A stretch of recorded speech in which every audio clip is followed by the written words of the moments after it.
My fellow Cebuanos, I'm addressing you now in light of the recent health crisis plaguing our country and the world. The World Health Organization has already classified the corona disease 2019 or COVID-19 as a public health emergency of international concern. As of today, there are 98 confirmed cases of the COVID-19 in the Philippines. To this effect, President Rodrigo Duterte adopted a resolution from the Interagency Task Force for the Management of the COVID-19, providing protocols for community quarantine, travel suspension to and from Manila, and prohibition of mass gatherings, among others. It is evident that this virus spreads through human-to-human transmission. One person carrying the virus can transmit it to 4 persons, the 4 persons to 16, and so on and so forth. We can no longer stand idle while there is a clear and present danger of the COVID-19 entering Cebu. To make sure that Malacanang's declaration is not in vain, we are taking a proactive approach by restricting entry of passengers coming into Cebu, be it by air, land, or sea. For our airports, effective 12 o'clock midnight, all flights from Manila will no longer be allowed into Cebu, as per the IATF resolution. Further, effective immediately, flights from Dumaguete, where we have 1 positive case of the COVID-19, will also no longer be allowed.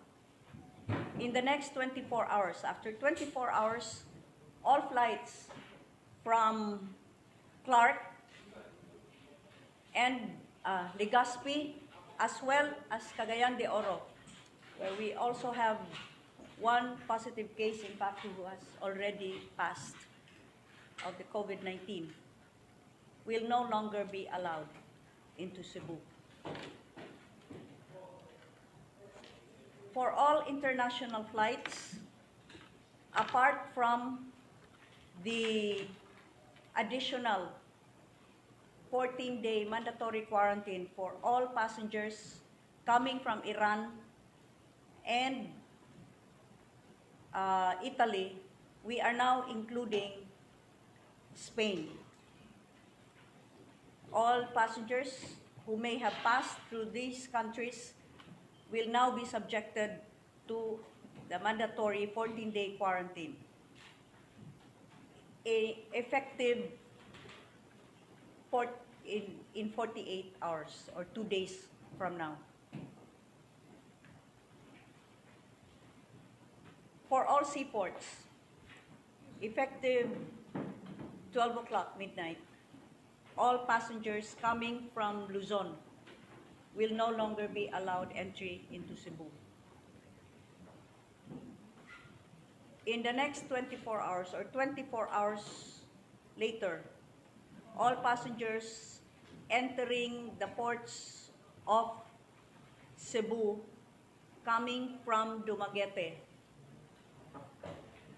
will no longer be allowed entry.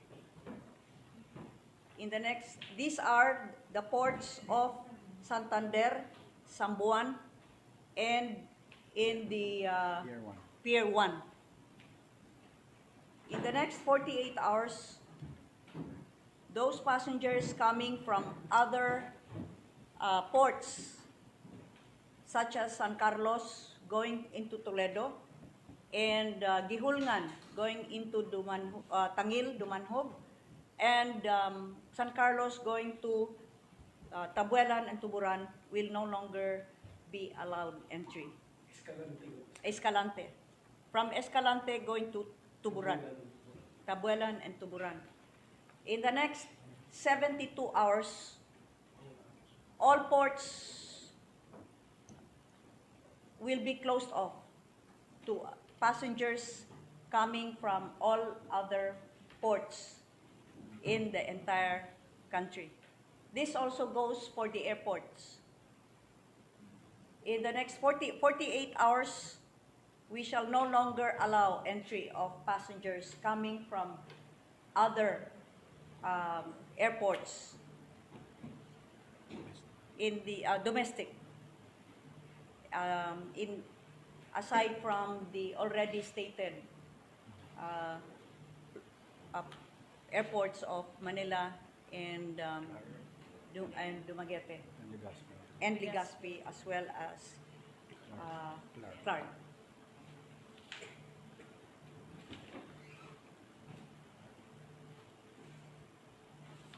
Just to repeat,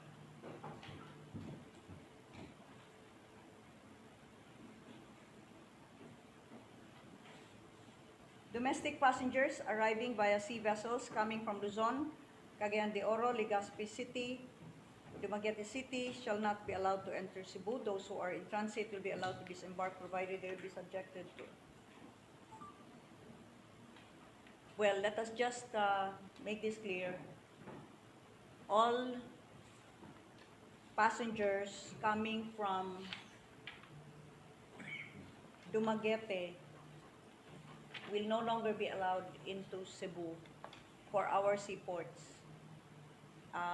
after 24 hours. But the flight from Dumaguete is immediately canceled.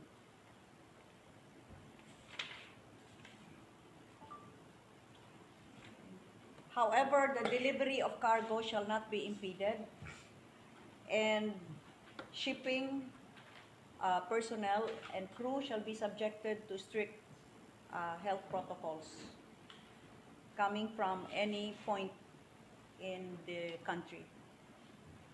The PNP and the armed forces shall be with us in seeing to it that all seaports are secured, as well as our airport.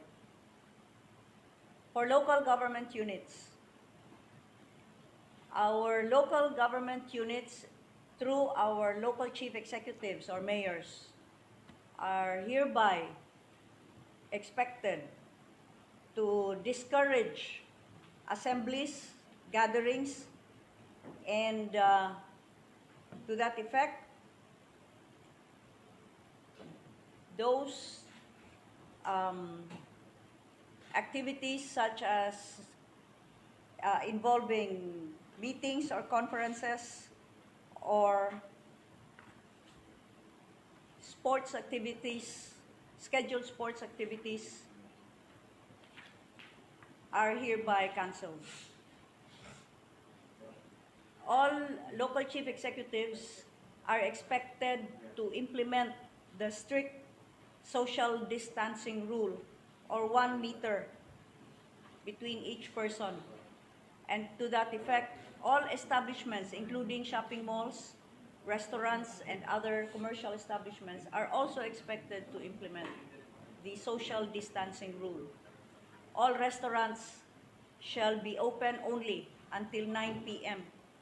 in the evening in all local government units under the province of Cebu.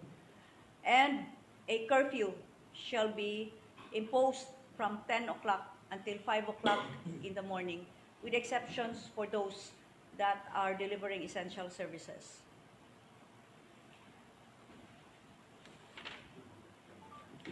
All local chief executives, our mayors, as well as our barangay captains, are expected to strictly implement, for those who are brought home on home quarantine, the protocols that we have already implemented, and to report any incidents of mysterious appearances or mysterious arrivals of those who should have been prohibited entry into Cebu. Hospital visits to family and friends are discouraged, For this reason, all schools, gyms, cultural centers, swimming pools, and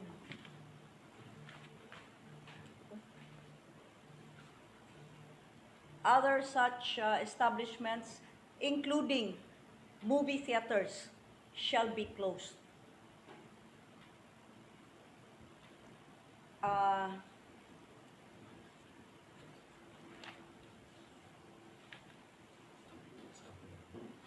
Cockpits shall likewise be closed, and we are expecting our barangay captains in the barangay level as well as our mayors to strictly, I repeat, to strictly implement the social distancing rule in all activities.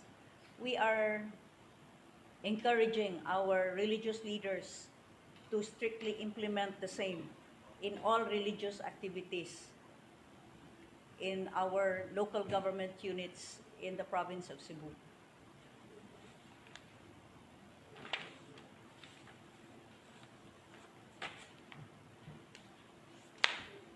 All of these will be contained in an executive order that shall be issued and signed by me, and further shall be supported with a provincial ordinance to be passed this Monday by the provincial board. And so that's it. I have with me for your questions our regional director of the Department of Health, our PR07 regional director, General Ferro, our Bureau of Quarantine head, Dr. Bermejo, and representing the Central Command, we have Lieutenant Colonel Paralan. Of course, from the MAOC, we have Raymond, and a commissioner of our CPA, Cebu Port Authority, Mike Lopez, also from the CPA, and our provincial board member, Kerry Shimura, as well as our provincial director. Hi, Gov, just to clarify for the Cebuanos watching, all these, how long will these last? For example, the close down of movie theaters. Thank you for that. This will last for the next 30 days. 30 days. Why 30 days? As you all know, the incubation period of the virus is 14 days. And so we are looking at a full 30-day, what shall we call this? Mitigation period in order to ensure that we shall be able to prevent the entry or hopefully keep out the coronavirus that is now spreading throughout Luzon and in some parts in Mindanao. The close down of these establishments, Gov, will be immediately implemented next week or tomorrow? As soon as my executive order is signed, we shall be expecting our mayors to draw up their own ordinances or executive orders in order to implement the measures that we have outlined for our local government units. Let me just make this clear. As we close our seaports for ingress or entry of passengers coming from other places in the country, we are not prohibiting Cebuanos from going out of Cebu. However, if they go out of Cebu, they may not be able to come back within the 30-day period because we will not be accepting any flights or shipping vessels coming from other places within a stipulated period from effective from 12 o'clock midnight and on to 24 hours, 48 and 72 hours. Would there be any exceptions? There will be exceptions, as I said, except, like for example, for our curfew, those that are performing essential services, of course, will be exempted, but that will have to be issued by the governor's office. How about those working at the BPO? Yeah, the BPO. They will have to submit whatever requests for exemptions they may need. Establishments caught in violation of these. Well, if we have the provincial ordinance, there will be a corresponding penalty. And even perhaps the revocation of their business permits.